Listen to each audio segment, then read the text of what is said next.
માનવ સ્વાસ્થ્ય પર પ્લાસ્ટિકની અસરો. શું તમારા ખોરાકમાં પ્લાસ્ટિક છે? સવારથી માંડીને રાત સુધી આપણે પ્લાસ્ટિકના ઘણા ઉત્પાદનો વાપરીએ છીએ અને તેથી આ સવાલ પૂછવો અતિ જરૂરી બની જાય છે. ટોક્સિક્સ લિંકના ઓગસ્ટ 2024ના રિપોર્ટ અનુસાર રોજિંદા જીવનમાં વપરાશ ખાંડ અને મીઠા જેવા ખાદ્ય પદાર્થોમાં મોટા પ્રમાણમાં માઇક્રોપ્લાસ્ટિક મળી આવ્યું છે. 5 મિલીમીટર અને તેનાથી નાના પ્લાસ્ટિકના ટુકડાને માઇક્રોપ્લાસ્ટિક કહે છે. તે બોટલો, થેલીઓ અને રમકડા જેવી મોટી પ્લાસ્ટિકની વસ્તુઓ તૂટવાથી બને છે અથવા તેને જાણી જોઈને નાના કરવામાં આવે છે, જેમ કે ટૂથપેસ્ટ અને સૌંદર્ય પ્રસાધનોમાં વાપરવામાં આવેલા માઇક્રોબિડ્સ. આ પ્લાસ્ટિકના ટુકડા આપણા નદી નાળા મારફત વહેતા વહેતા સમુદ્ર સુધી પહોંચી જાય છે. અમુક સમુદ્રી જીવ આ પ્લાસ્ટિકના ટુકડા અને પોતાના ખોરાક વચ્ચે તફાવત સમજી નથી શકતા. આ કારણે ઘણા બધા સમુદ્રી જીવ પ્લાસ્ટિકના ટુકડાઓ પણ ખાઈ લે છે, જે તેમના પાચન તંત્ર માટે અતિશય હાનિકારક છે.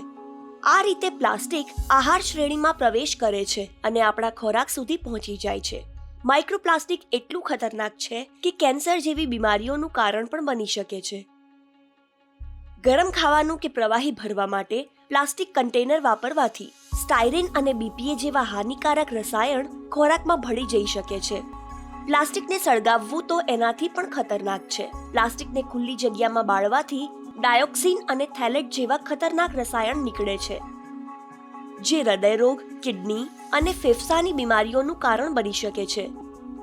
પ્લાસ્ટિકના હાનિકારક પ્રભાવથી બચવા માટે અને અન્ય જીવોને પણ તેનાથી બચાવવા માટે કશું થઈ શકે છે? પ્લાસ્ટિકનો ઉપયોગ જેટલો ઓછો થઈ શકે તેટલો કરો. પોતાના કચરાને યોગ્ય રીતે અલગ કરો.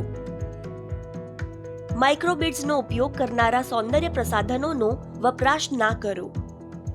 સમુદ્ર કિનારે કે નદીની આસપાસ કચરો ના ફેંકો.